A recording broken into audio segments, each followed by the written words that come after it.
Good evening, everyone, and God's blessings to you as you are joining us tonight. This is our time and opportunity in the Lord's presence with you, with us together on this panel to talk about where we are in the Lord and where the Lord has us. It is an absolute exciting time, and we are excited to be able to share this time with you. I am Melanie, and this is Sister Valiant. This is Brother Cornelius and Brother Asaph. God bless everyone, and thank you so much for being here with me tonight. I'm excited because we recognize that every time we come together, the Lord is doing even more. And so that just gives us opportunity to expect more from the Lord and how he brings out his word and how he brings out his truth to us, for us, and through us in order to take us into tomorrow. And I'm always amazed at how the Lord just brings things together from either one week to the next, or just even from what we're talking about in our local gatherings to how he's just putting us right here where we are in our studies tonight. So tonight we're in Exodus chapter 6, and we're going a little bit further. But before we do, as you're coming in, I want to go ahead and give Asaph the floor to bring us on in from last week into this week. All right, God bless you. So we did discuss many things last week. One in particular being this matter of sincerity. Excuse me, sincerity of heart, and how important that is in your pursuit of faith, your pursuit of your relationship with God. And to be honest, sincerity is needed in the pursuit of any type of relationship. Any type of relationship, you need sincerity. Being a genuine person, being honest about who you are, how you assess yourself, how you assess the other party, what you believe about yourself, what you believe about the other party, and that can have a great impact on the effects of that relationship. Yes. And we were talking about how God was simply asking the people to just believe what he says about himself, what he's presenting to the people, what he's saying that he's willing to do for the people, what he wants them to believe about who they are in his sight, and that's major. That's a major issue for a lot of people, actually being able to believe God, and sincerity does play a part in that. Being genuine, being honest, integrous, in heart, because if I'm not 100% given to God, then I can't be confident in. I can't be, first of all, confident in who God is saying I am, and then I can't be confident in the fact that God He wants to reward me. The Bible says that they that come to God, they must believe that He is, and that He is a rewarder of those that diligently seek Him. So what diligence? It takes a sincere person to be diligent. I've got to be 100% given to what I'm pursuing. And so to believe, to be confident that I can receive good things from God, that God is willing to give me good things according to my pursuit, my efforts in Him, and my efforts in pursuing Him. That does take, that takes diligence, that takes me being, going back to that word, me being genuine with my pursuit, my efforts. And so many people are lacking in that area. That affects people's faith. That affects the amount of faith that they have towards God. And that's going to limit how they see, or what they see God doing in their lives. That's going to limit what God does for people. Yeah, and one of the things that you think about when you think of sincerity, the word commitment comes to my mind. Like you kept mentioning being 100% genuine, and you can see that in the smallest area of anybody's lives. I don't know if we talked about it on the last live, but it is true of most of the CEOs or major people. They have doubled down, committed to, and have been completely given to whatever it is that they're pursuing. So that sincerity is commitment. It's like nailing a nail with a hammer. Like you can't be you can't half step that. Right. You have to hit it. I mean, because the objective here is to nail this nail down and put it in whatever I'm doing. So we can have a perspective to where we don't know. The world will tell people to believe this and believe that and believe this and believe that, because you have to be open-minded. Yes. That gives you zero foundation to step off of, to build on. You have zero foundation. You believe everything. So when you're trying to operate, when you're trying to do this task that you're trying to do, which foundation are you going to step off to, what foundation are you going to build on? Which one is it? Is it this person? Is it this thing? Is it that? Is it money? Is it fame? Is it, Muslim? Whatever it is, you're going to have, if you want to make it in anything, you have to be 100% sincere or committed. That's one of the things that we can replace that word with, if that was necessary. Commitment. And you can be sincere to that. That's why a person can be bold when they sit in front of you and tell you things. I believe what I'm saying. That's true. I'm sincere about it. One of the benefits of being sincere is that if I sincerely tell you something and I'm wrong, then I position myself for correction and I position myself to be better. Yeah, because you're sincere about what you're doing. You don't have any underlying motives. Right. I like that analogy, because what it does is really allow for us to understand what sincerity looks like in our lives. We may feel like we're sincere, but if we draw lines between sincerity and commitment, then we can also draw straight lines of focus. Because if I'm sincere about my service to the Lord and my love for Him, then I'm going to be committed to what that looks like. And therefore, my focus is going to be given into that. And so anything else is going to happen in my life, or any other things that are going to pull on my emotions or try to distract me from what I should be doing or what I should be focused on, they're not going to be able to. So you use the analogy about the hammer and the nail. What makes a person, well, obviously you need hand-eye coordination, but other than that, what makes a person miss the nail? You can have something to distract you in a moment, or you can just have, just be split in what you're focused on, and you can miss the nail. And so that's how we are with our pursuit after God. If I don't believe God, and I have other things that are pulling away from that belief, pulling away from my faith, then when I do communicate, even if I come off as bold, there's going to be no power behind that, because I'm missing my power source. I'm just really being something from the outside. It's not generating faith on the inside, because my sincerity hasn't gone down deep enough. So I'm not committed to it. So I need to know. So understanding what it is, you're defining it. You all are defining it, and then also understanding what it looks like, and then understanding what evidence there should be as a result for my life.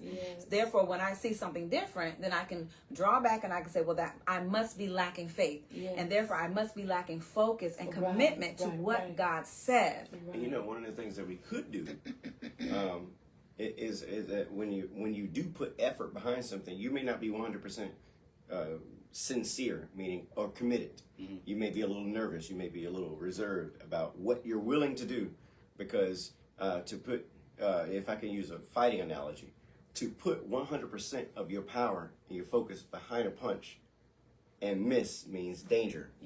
That means I'm open. That means somebody can hit me now. I try. But that's better than somebody pulling punches. He's not putting 100% of his effort. So even if he does land the punch, it's so weak it doesn't bother the person. But it can be a scary thing to be sincere, because if you're sincere, you're wide open.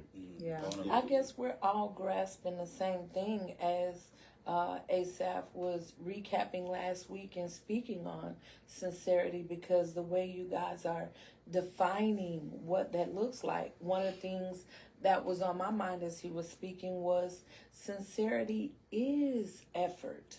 It's not some describing accessory like a centerpiece on a table. Sincerity is the effort.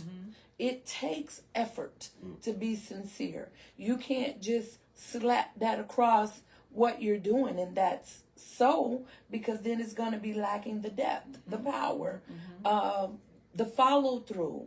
And as Brother Corn was talking about, hitting the nail on the head without commitment, talking about throwing punches versus pulling punches, being committed to this sincerity is going to be a great power behind your efforts, or it is simultaneously your efforts, and it will absolutely affect the molding and shaping of you and your relationship with the Lord, your relationship with those that are around you. And that's ultimately what we're here for, to love the Lord with all of our heart, mind, soul, and strength, and our neighbor as ourselves. So knowing that sincerity and effort have so much to do with everything that we do, then that has to be pretty important to us, because what happens is the sin nature causes us to choose to be manipulative over sincere. It's self-preservation. Yeah. Self-preservation, and just this is false pretense. Yes. False pretense. Because we want to be able to say exactly what Jesus said. I think somebody brought it up. Jesus' testimony. You can be confident. So sincerity and commitment will lead to confidence. Yeah. That's why you can do what you do. That's why you can say what you say. Hey, I've trained long enough to be able to throw this punch. I'm going to throw it with everything that I have. And so Jesus can say, I know I have glorified the Father because I've done everything that He sent me to do. That's the testimony we want to have. Right. That's why Paul, before he dies, can be like, yeah, I fought the fight. Yeah. I ran the race. So yeah, I'm ready to go. Well, how can he be that confident? He doubled down, if you want to use that terminology, on everything that he believed. No, I believe this is true. Right. I believe this is true, and so now I'm going to put forth this much effort because So yeah, that sincerity and that confidence does build. That sincerity and that commitment does build confidence. Yes. So insincerity is connected to some trust issues, lack of Confusion. trust, and fear, which can have a major impact on someone's level of effort. That's because true. they fear, losing something, or they fear putting forth effort in vain. People feel like they may not, like what I was talking about, receiving the rewards that you believe that God can reward you. But if I feel like you mentioned this maybe a few weeks ago about putting all of your eggs in one basket, people fearing doing that because they feel like they lose too much. What if this is not real? What if this is not actual? What if this is not a guarantee? So people feel like they're not guaranteed a return in their investment and what they're investing. I'm sorry, I just need to interrupt you for this quick moment. What would you say people really genuinely and generally are afraid to lose or be wrong about? In this matter, in pursuing faith in God, maybe feeling like they would lose too much of themselves, too much of things that they've invested in, things that they have invested in. Real life situation. Give me that. Okay. Yeah. Well, let's, like Sister Valiant says, let's get down to the nitty-gritty, nitty-gritty. People may She has something specific in mind that she wants you to pull out. I'm calling on you next, so go ahead. Let's see. You're ready. He's going to nail it. It's fine. I'm not going to miss effort. Oh my gosh. Yeah, so there are many things, and you can just refer back to things that Jesus says that it takes in pursuit of Him. He's saying that you have to deny yourself. What does that look like? Denying yourself, denying your existence. That can relate to relationships. People value relationships. Things that they've invested in that have built themselves their own identity in, or what they find value in, or how they feel, what they feel makes them valuable. That's gonna point at careers, life goals, We talked about marriage last week. People want these kind of relationships. These are the things that people are anchored in this life. Relationships, money, status. You're saying I have to give up all of this to pursue Jesus? No, why can't I, pursue Jesus at a lesser rate? And so that these things are not at risk. So these things are not at risk. Yeah. So what is it about these things that make them so much of a target? So that might be some of the things. Yeah, and so one of the things that I was considering while you were talking is if I try to do something, if I'm trying to hit a nail. Okay. Now, I know I need to swing this hammer and hit this nail. I know I can't do it with my hand. But if I do it and I put forth 100% effort and I hit my finger, though, Right. then that can be discouragement. Like, oh man, maybe I shouldn't put forth as much effort. Right. So a lot of times in the body of Christ, what we can experience is what we would identify as failure, but it's not failure. Yes. God is teaching us. God is purging us of things. Yes. God is leading us in a direction, and sometimes you can experience some pain. Yeah. And that can register to you as failure. Like, this isn't working. And so people then tend to pull punches. Right. Hey, I tried to throw this punch with all my effort, and this guy punched me in the face because I was wide open. Oh man. Right. And so now everything I'm just defending. Now I'm just defending. I just don't want to get hurt. Yep. Instead of putting forth full effort no matter what. Why? Because I know what I am doing is right.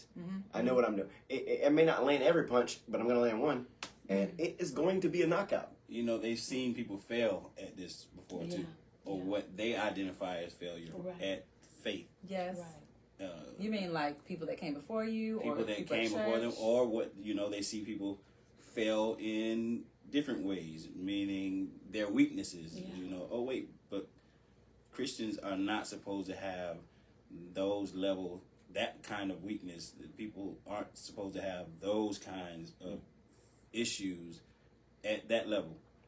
I should only be experiencing that if I'm dealing with someone that's not of faith. And so they see, and then they see people fail in real ways. Yeah. People, ministers, top of the line ministers, failing in real ways, and they say, well, how is that possible if there's a God? If that person is anchored in their faith, then how did they fall at that level?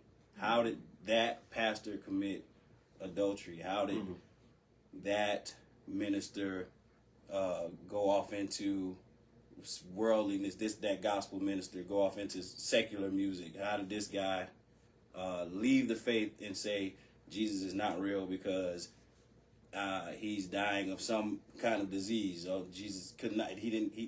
So they see people fail in those kind of ways, so they feel like, well, if those are my references, if those are their immediate references, then what do they believe?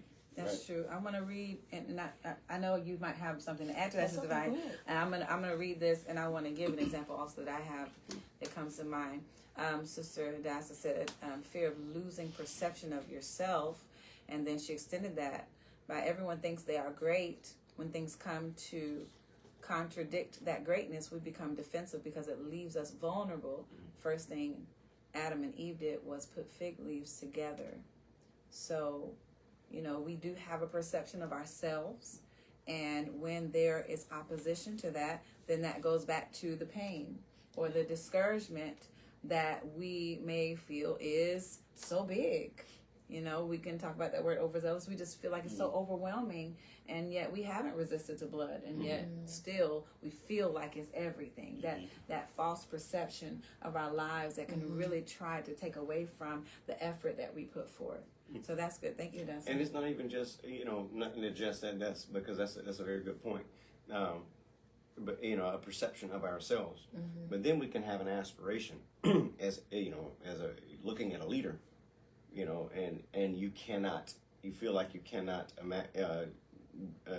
do what they're doing. Like, I'm impressed with them, but I have these flaws. Okay. They don't appear to have these flaws, and that's another thing that can make you withdraw effort. Like, man, I could never be what they are. I can never be, confident. I can never lead. I can never, deal with all of this that they're dealing with. And that can also make you feel like, the flaws that I have must be great. Okay. They don't have them. And then God forbid you see one of their flaws. God forbid you see one of their flaws, man. Yeah. It's like, well, then I can flaw. You know what I mean? So like there's this constant, I wouldn't call it a mental battle or psychological. It is logical on some degree, on some level. It is logical. It's with the mind. It is with the mind because you make decisions Yeah. in there. Oh man, they have this flaw. Well, then I can have that flaw. Why? Because they're bigger than me. They're better than me. So why would I think that I cannot have this flaw? So I'm going to have this flaw. Not because of, not because I actually had it before. Yes, I felt the temptation, but they have it. So let me go ahead and double down on my flaw. Right. I don't have to get, I don't have to get past this. I don't have to fight. I can just, hey, as long as they're doing that, I'm doing this. Right. And that's not being able to get beyond yourself Yeah. to faith. So you're not even seeing God in the situation. You're not seeing His might. Yeah. You're not seeing His availability. You're not seeing yourself through the scripture, and I think it's John 15 that talks about outside of Him we can do nothing. The branches, yes. Yes. So it's not even factored in that I need to consider whether my works are unto God or are they dead works? Yeah. Because they're not going to help me and no one else Yeah. if they're dead works. And so when I factor in God and I acknowledge His might and I look at the testimonies that we have in the Word of God in my own life, those that are around me, I'm able to bring Him back into the equation and not just think about what it is that I think is in me to accomplish this or what I'm lacking as the justification why I can't accomplish this, because that's vain thinking. Yes. Actually, it's not unto productivity. Right. And I would say that it really does speak to your level of sincerity. That's exactly right. Yes. Because if you really were sincere, then these other aspects would not be getting in the way of your effort. But because now you have these areas that are really, dampening your level of effort, then that tells you how sincere you really were. Yes.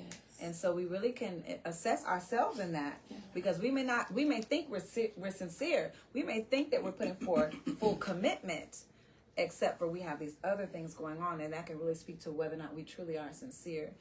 As you were speaking, Cornelius, I was thinking about how it is true that as, either you're an aspiring minister or leader, or you have certain areas of calling or ministry that you believe you're supposed to press into, but you can see other people ahead of you that have to endure certain pains or failures. They have failures. And I remember seeing a minister who has a very large ministry and even international ministry, and he really has done great things in the Lord, and he's still in ministry now. He's experienced a lot of opposition for how he ministers, but one of the greatest oppositions that I saw him go through was his daughter getting sick and dying. This is a man of God who has ministered and impacted so many people's lives, bringing forth great impartation, change, healing, so much, even across nations, reviving nations. And yet the Lord allowed for him, through his ministering, in the midst of his ministry, this is not before he was saved, this is not before a big ministry, this is in the midst of that, his daughter got sick and died. And so for me, seeing that made me have a lot of questions, like, wait, okay, because I know men have flaws. Okay, was it him? God, is it because of the sin of this man? Right, what is the flaw? Okay, maybe he had a flaw, but that still doesn't answer things for me, because all of us have flaws, even if they're small, and many times some you don't even know that you have. So then my question was, okay, well, you saying putting yourself all the way out there can put you at risk for something like that? Right. Never God, I mind. know, right. God, Yeah. I know you. That's anguish. I just watched him go. I watched him go through the anguish of that. That's real pain. Yeah. That's real pain. That's not Yes. fake stuff. That's Yes. not perception. Yes. That really happened, and I don't even know him. And I'm feeling this. Right. Yeah. That's mind bending. Yeah. You know, To it's, lose a it's child. Yes. And that could be, essentially one of the reasons why, in Joshua, when God has them, walking around the walls of Jericho, he has the Levites, a couple hundred cubits away from the people and the musicians and things like that. They're because if you get close enough to see their flaw, hey, you're not going this way before. Right. So, but if you get that close to them, so many people want to be, closer than they should be. Yes. They want to be closer. Like, I want to be, I want to be a child. Right. Okay. I want to be your whatever. Yeah, I want to be an actual sibling. I want to be, but if you're a leader, it may not be beneficial for them. Yeah. Right. It may not be beneficial for you. It could discourage the leader as well if somebody drops off because they notice a flaw. But the person that's following may see something that you were never designed to see. You're supposed to be 200 cubits away. Right. You're supposed to Right. be behind them. Supposed to be behind them. You can't see that they're going through. They're human, and they're following God just like you are, except they're leading you. They're further ahead than you are. You can't be in their life like you probably would want to be. I know we all struggle with things, mom, dad issues, marriage issues. You can't be that. I'm sorry. They're this and you're this. Right. Follow. Right. Don't get too close. Right. Because if you see something, it may discourage you. Yeah. Yeah. We've heard that in very vague ways over the years with our pastor teaching that, well, I'm not going to say he said it in those direct ways, but that is a matter because we are all processing through at different levels. Are working out our soul salvation.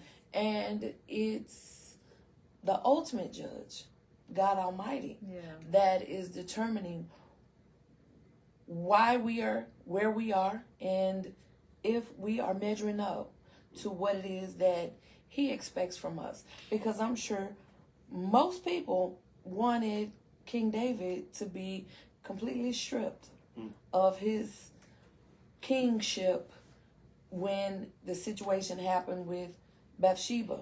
And then their son gets to be your successor? What? Oh no. This is not going to work for me. This is not God. Yes. So it's like the Lord, in all of his wonderful ways, he worked that out to where it was usable, where it was for the betterment of the people and us. As we read this testimony of King David and his overcoming and the effects that it had in his life and his lineage and how to overcome. I mean, because there were going to be many after him to fall, and we need to know how to navigate through things like that. Yeah, it's easy to, there's an old saying, you can't see the forest for the trees. Yeah. You know what I mean? You're honing in on something. All of us are wearing something close to white, and it looks white. It looks white on camera. Look at my shirt long enough. Let me, if I look, oh my God, that's a piece of lint. Yeah. It doesn't mean the shirt's not white. It doesn't mean it's not white. Yeah. It just means, oh, you found a speck. You're too close. I'm too close. Yes. So the closer you are, the more you're going to be able to pick up. But that's not beneficial to you. Yeah. It's not beneficial for you to pick up on everything. When people follow people close, like the Pharisees followed Jesus close, they were able to say, "Oh, you're a drunkard and a wine bibber and a glutton, a friend of sinners." Yeah. They pick up these little things, Yeah. and they're not things. Is it wrong to have a speck of dust on your shirt? No, your shirt's still white. Right. It's still white. The designs are still what they are. You can see stuff. But yeah, no, there's a respectable distance. Those who are designed to be close can respect what they see. I was Yes. just thinking. Yes. Yeah. Those exact words. The people have to be designed to be close to people that are ordained to be great. So which means the people that are designed to be close, they're ordained to be that close. Yes. Because one of the things we have to respect is to whom much is given, much is required. So as God is advancing, expanding people, and making people greater, bigger, stronger, he is going to be requiring more from them. And so some of those flaws, some of those things that people may see over time, it's designed to work itself out. That's supposed to be worked out because he's requiring more. So so I might be lazy at this level, but because he's requiring more of me, that laziness is going to be worked out. Because how in different ways, he's requiring more. So I need to be more occupied, be more preoccupied, and if I'm not meeting those standards, then that's where the trouble comes. Also, there's some affliction caused because of that.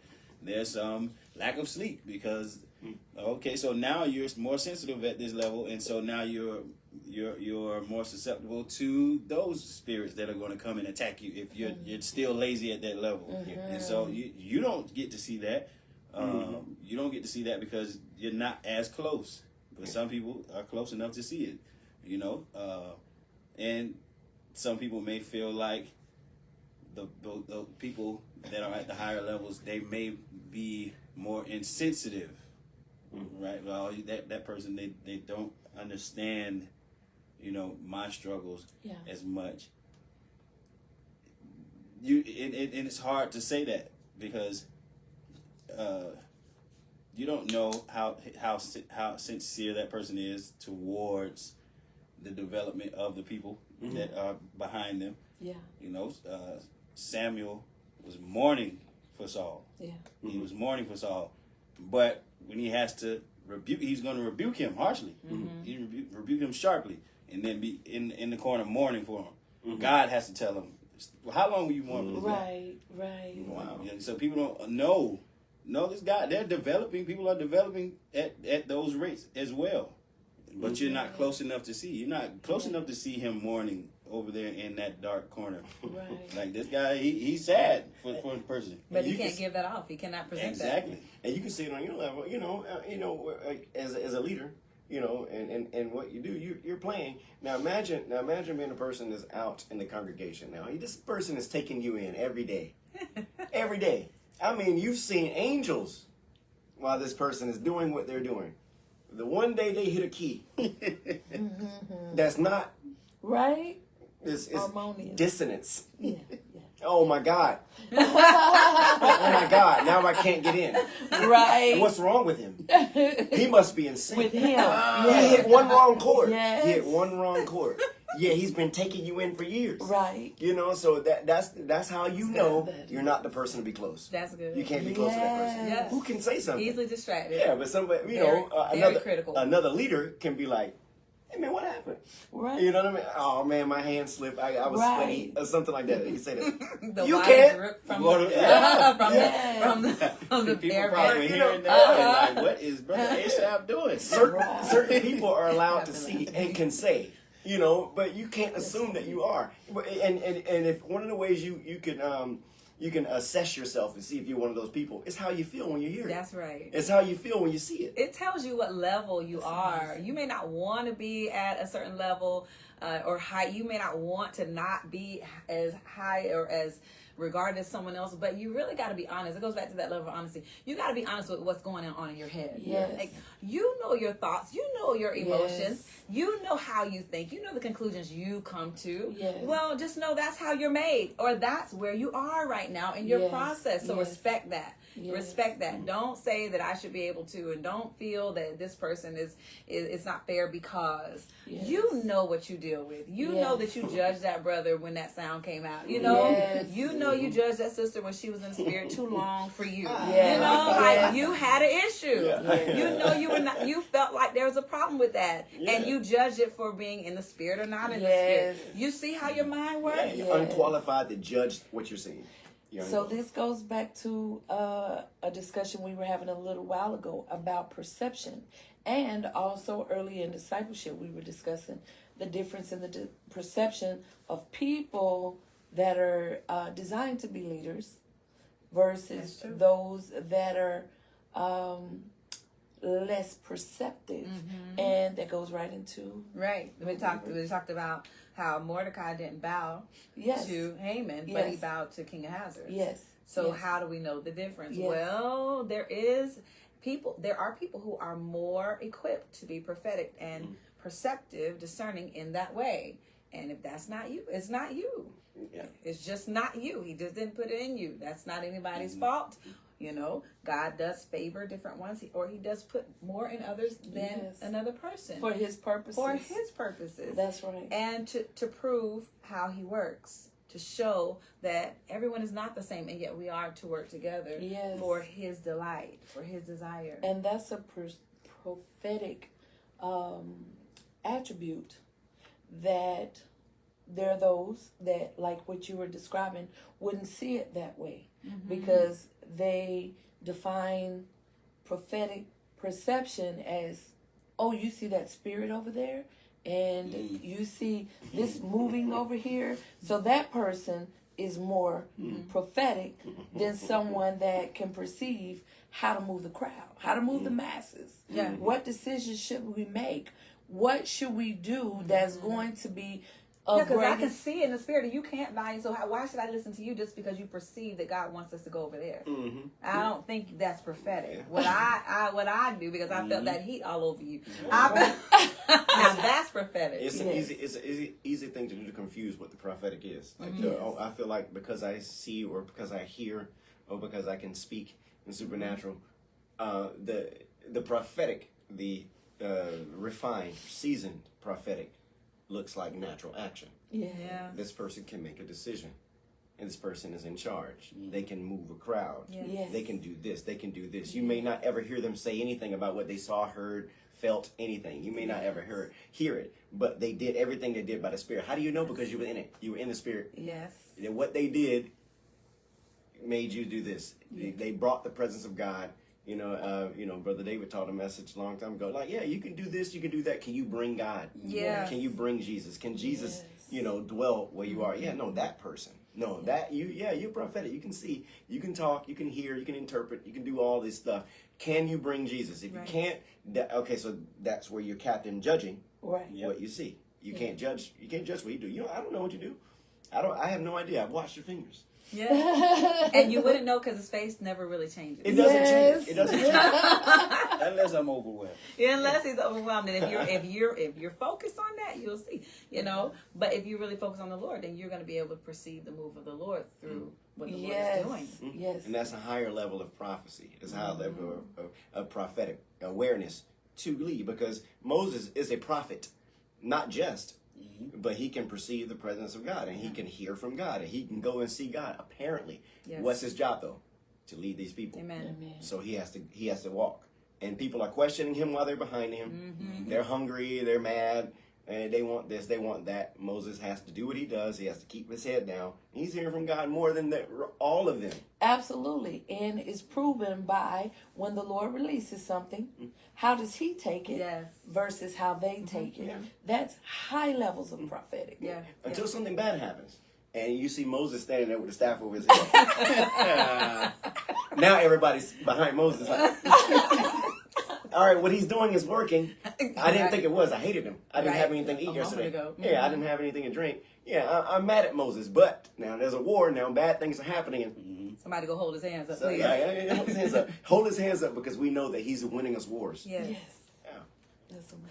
Let's read the scripture tonight before we run out of time. Right. Exodus chapter 6, verse 6 through 13 is that, and I'm saying read it because this is running right into what you were just saying. Because we have Moses here and we have the people, and they don't want to listen. Yes. So let's take a look. All right. Wherefore say unto the children of Israel, I am the Lord, and I will bring you out from under the burdens of the Egyptians, and I will rid you out of their bondage, and I will redeem you with a stretched out arm and with great judgments. And I will take you to me for a people, and I will be to you a God. And you shall know that I am the Lord your God, which brings you out from under the burdens of the Egyptians. And I will bring you in unto the land concerning the which I did swear to give to Abraham, to Isaac, and to Jacob. And I will give it you for an heritage. I am the Lord. And Moses spake so unto the children of Israel. But they hearkened not unto Moses for anguish of spirit and for cruel bondage. And the Lord spake unto Moses, saying, Go in, speak unto Pharaoh, king of Egypt. that he let the children of Israel go out of his land. And Moses spake before the Lord, saying, Behold, the children of Israel have not hearkened unto me. How then shall Pharaoh hear me, who am of uncircumcised lips?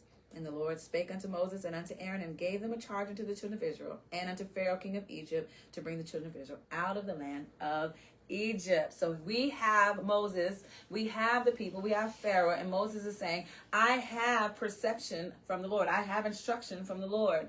I am the leader here, and God is telling him to give instruction, and the people are saying, I have a problem with believing what you're saying here. Isn't that what we're talking about? Yes, yes. And so earlier we were talking about areas of perception, pride, thinking differently from God. We talked about that. People not truly suffering, because that's what we were saying. You know, God is saying that this is what I have for you. I am the Lord. I will do these things. This is the voice of the Lord.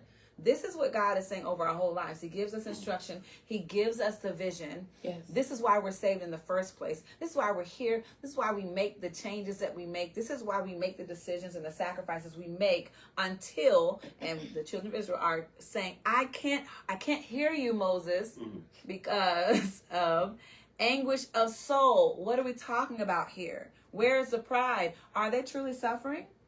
Yeah, they're not suffering. They're not suffering. At least not as much as they were suffering. Sure, they may want things. This is their forethought. Yeah, but at least they feed us. At least we have cucumbers and leeks and things like that. They're not actually suffering. They're not actually suffering yet. This is the foreshadow. They think they are. They're saying they are. What's the problem? What's the problem? Well, they hadn't been Exodus yet. We hadn't gotten to the Exodus, so they're still there. Yeah, they're still there. And since Moses came, things have changed. Things got a little bit harder. Yeah. Things have gotten a little bit harder because of what God is doing. Now, good. I was going to say, so that maybe they've grown accustomed to that level of suffering. And because you're saying after Moses comes, things got a little bit harder. So maybe they feel like, so now this I can't deal with. I can't take this. This is harder than what we were experiencing, and it's your fault. So what do you think about that? Yeah, no, it can happen. It can happen. Knowing that you're coming out of Egypt, knowing that you're coming out of a life of sin, like you're in bondage, and now you have this leader telling you to do this. Like what? Huh? Do a leader tells you to do something like? A leader can tell you, hey, listen, it's not wise for you to take this type of job. That's going to put you back in the same bondage that you were in eventually. It may not look like it, but it can. But it will. It will put you back in the same way. Now, while you're trying to find jobs that don't put you in this situation, you could think, man, this is hard. I just lost my car. I need more money than this. I need more money. I just lost my car. I got a red ticket on my door. Now I'm about to be whatever, like whatever it is. And then you can look at the person and be like. Like, why did you do this? Keep doing what they say do, and you're going to see the promised land. Yeah. Now but the suffering that they were supposedly the suffering that we're going through, we're not undermining the suffering that they may have been going through. Right. But that same stuff can, when you get to even when you've walked this walk for years, you can get to the point where now you're at this point, you've experienced all this stuff, you went through all this stuff, but you just can't go in. Well, I would consider it great suffering that someone is taking my babies and throwing them in the river. But that's like... My goodness. Your firstborn child was killed. Like, what? Yes, but here it is, Moses speaking on behalf of God, who can move and has given them some level of evidence that he does have power. I can save you from that. I can take you out from under the people that don't give you a choice whether your children that came out of your womb live or die. To me, it's like, I'm going to take my chances over here. Yeah. Regardless as to what it looks like, it's not them. Yeah. And it's just worth the shot. So God does, to some extent, acknowledge it as bondage. He says, I will rid you out of their bondage. Yes. And I will redeem you with a stretched out Yeah. arm. So God is promising to give something instead of what they're experiencing. That should be more, more enticing, more exciting. Yeah. Right? Yeah. Right. It's similar to what the leaders have to go through when they have to lead people in exhortation, right? Saying, hey, people are saying, I'm dealing with things. I have struggles. I'm struggling to pay my bills. I'm struggling to stay awake right now. I'm struggling. I'm fighting sleep. And the leaders are we're offering. God is saying He can restore you. He can give you what you need. Worship God. And you're not in my situation right now. Right. I have so many thoughts. I'm hurting. You don't know what I had to go through last night. Right. So why should I put forth all this effort in worship? And I already shouted. Why I'm should not I? shouting again. God's telling me to shout. I'm tired. I worked all night. Hit me. This person spit, on my. I'm suffering Yeah, from I'm suffering. My spirit is anguished. You expect me to put forth this level of effort? I can't hear you. I can't hear you. Right? So people, we don't sometimes respect how far that goes in today's situations. Yeah. People are saying, no, I'm burnt out. I've put forth too much effort. And God is saying, well, what I have to offer is greater than what you're experiencing. I can replace that suffering. Yeah. That's what He's saying. You give me your yokes. Give me your burdens. Take mine. Yeah. I'll give you rest. I'll give you that. Yeah, and I don't want to, use this reference because I've never been in a situation. Okay. Yeah, so, if a woman is having a child, I knew he was going there. I just knew it. It was coming. I just felt it. Okay. Go ahead. Keep going. Come on, brother. so there's some pain involved in that. Yeah. If it's not too crass, it would be more painful to shove the baby back in. It would be. But you hadn't watched it. Oh my God. So the I'm children- going through this process of laboring Wait a minute. and giving birth, and now Wait a he's talking about putting it back. Exactly. So after you got the children- delivered already. The children of Israel have been delivered. Now they want to go back to Egypt. Yeah. You know that's more Jesus. painful. Yeah. That's more painful. That's some perspective for you. Isn't it Yeah, really? yes, My yes. goodness. If anybody has any problems with unbelief, you're going to have it dealt with tonight. Okay? Please. I was not trying to be crass, but yes, the point is that going back is not an option. Yeah. Going back is not an option. That's more painful than proceeding. That's more painful than proceeding. When I was in basic training, we had this thing called sick hall. If you were having if you were sick, had the flu or something like that, wherever you just could not take basic training, and you had to go to sick hall. You fake being sick, fake a broken bone or something like that. Whatever it was. One of the things that T.I. pulled me aside and told me is that the fastest way out of basic training is to go through it. It's only a 6-week process. But if you fake sick, if you go to sick hall, they're going to keep you there for maybe a month or two, and you got to go right back to basic training. Man. You got to go right back to basic training. That didn't help you at all. It didn't help you at all. So if you really want out, go through it. Well, it makes me think about, time didn't start when the children of Israel were in bondage to Egypt. So they had the testimony of Father Abraham and his descendants. So we don't go into a lot of depth of what the stories were with Father Abraham when he was living in his father's household. But the Lord saw that as deliverance. Yes. He separated him from that life of idolatry. I'm sure they have some stories, and not just stories. They've got their cousins in the nation surrounding to see what that looks like. Oh, wait, these Egyptians are taking our babies and throwing in the river. Those people are putting their own children on the hands of Molech. So it's not like they don't know what it looks like to go forward. You are here. Now, everybody may not perceive that, but you are here because of your idolatry. You didn't walk into Egypt with Jacob and the 70 souls with him as slaves. Why are you in this position? And so if you just remember the Lord, you can try to make some sense of this. Have some conversations with some elders.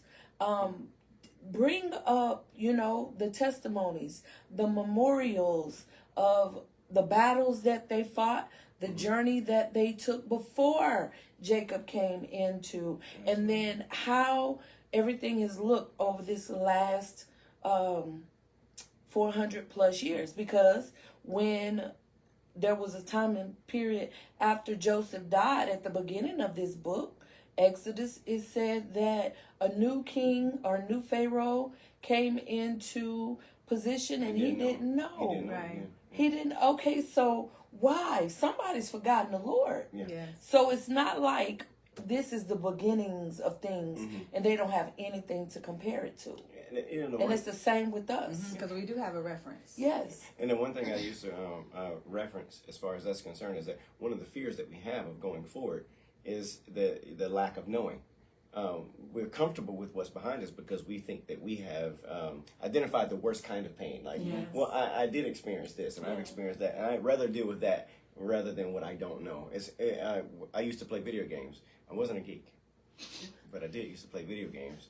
And back in the day, these 16-bit or 64-bit, depending on certain things. Anyway, as you were walking in the video game, the bricks were forming under your feet. They were forming under your feet. You couldn't see the world outside of it because the graphics hadn't caught up with it yet. But as you were walking, it's not like you fell off the map. It's not like you fell off the game. Right. But as you took a step, a brick would be there. A brick would be there. A brick would be there. That's faith. Yeah, that's faith. That's what that looks like. We're uncomfortable because we don't know what's ahead. I can't see it. It's all white. Or I'm not experiencing it. I don't trust. I get discouraged because I don't know if I take this next step, if a brick is going to be there. Well, bricks have been there ever since you took the first step. Yes. So why doubt it now? Right. But right. And so many times we can get discouraged because we look back. Yeah, but I suffered back there. You're not doing the same thing. You're not walking the same way. Yes. Why would you think you hit that? Yeah. Yeah. So that's can be fine. That's important. And this God is making very specific promises. This is not so with the false gods, nor is it the case with Pharaoh. So you have someone, even though you have yet to enter into the promised land, he's making you these very hopeful promises. He's extending his hand. He's done it before with your people. And yet, when you compare who they're up against, the Pharaoh, and the rigor that he's putting on them, the taking of their children and taking their lives, pretty much, taking their lives, point blank. When you compare the two, it's like, are you out of your mind to not consider what would be the better choice? To step out on faith when he is giving me substance. He's not just leaving me to say, hey, you might catch 6 bullets out here, but you're gonna catch them in here. He's not doing that. He's saying, I'm sorry. Now, where are you from, Bella? And then you shift it real quick. You got a little bit of insight. You might catch some hot ones. That's all right. I'm gonna pass. Okay, all right. So ASAP, earlier you mentioned how people misinterpret their own feelings and their emotions, and that can really keep them from wanting to or being able to receive instruction from their leaders or from those that have influence over them. Yes. So, like what you were saying a little while ago, the leaders, we were talking about how the leaders,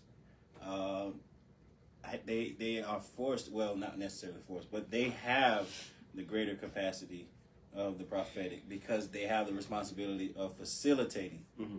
And facilitation, you have to have foresight, being able to see further in the future.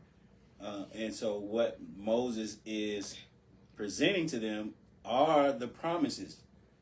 And the promises have to become more of the focus than what I may be presently experiencing. And that's because, why? Because it's you.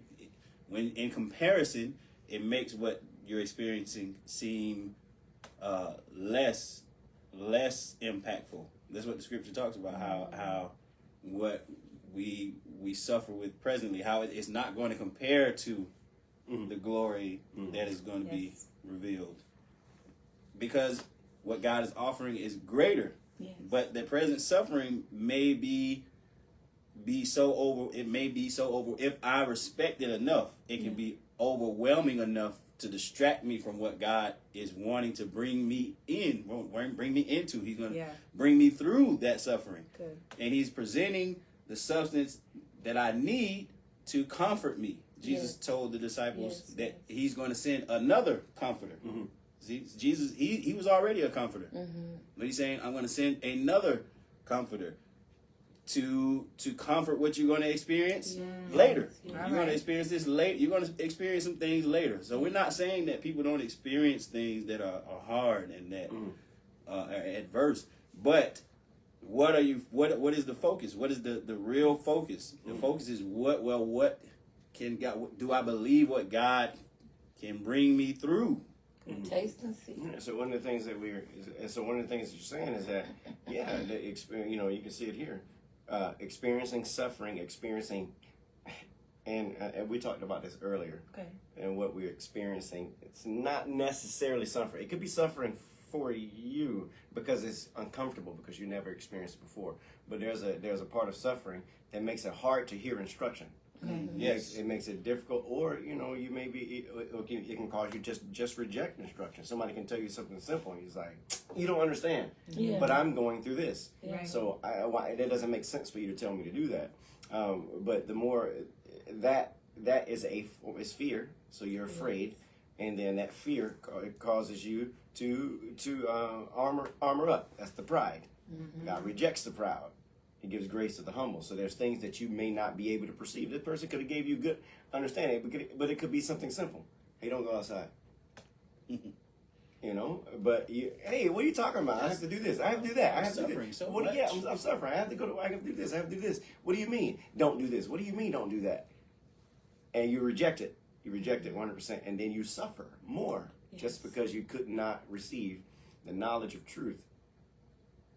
Yeah, and that can, because we were talking about how that can cause people to develop this offense against their leaders because of what they perceive to be suffering. Well, because I'm listening to you, the instructions that you're giving me, it's causing me more suffering. It's causing me more suffering, and now you're the problem. So now you're the problem, and now I'm offended with you. And that's how people get into this whole development of the mind that says, and the heart that says, "Oh, I've been hurt. I've been church hurt. People in the church, they've hurt me. I've listened to this leader. I've put all of my trust in this person that I was following, and they hurt me. I'm paying attention. I'm paying more attention to what I'm feeling, what my emotions are saying about the situation, and now I feel that I've been hurt too much to put forth effort in that area again." That's a big deal because pain, it can be real and it can be perceived. And either way, we take it on as real. We take it on as what we're actually experiencing. And that can be very challenging because the Lord is wanting to let us know that, listen, I've given you my spirit. I like how you brought up, he said, I'm going to give to you another comforter. Yeah, well, that's something that we have to know that God promises us. He's saying here in Exodus 6 that I am the Lord. I'm going to do these things. And it's not that he doesn't tell us what he's going to do. It's not as though he doesn't show us. It's not as though he doesn't give us all that we need in order to feel secure about the direction that he's taking us. It's as to whether or not we're going to actually listen to his heart, listen to his voice, or listen to our own feelings, listen to our own perceptions, our own pain, our own levels of anguish. And really, that's going to divide those who are sincere about their pursuit after God and those who are not. Yes. That's going to divide those who are walking at lower levels and those who are ordained for areas of higher ministry and leadership. Ultimately, we have to know that God does communicate peace and the peace and the perfection of his heart to us. He not only speaks it out, but he releases it. Yes. The peace and the perfection of God's heart to us in order for us to go along those steps and have those bricks be formed underneath us. He's doing that. He's doing that. And we really have to be a people that are going to walk in faith and really grab hold onto what he's saying, because that's what's going to take us all the way through. That's what's going to give us the strength and confidence that we need to keep going when others just cannot.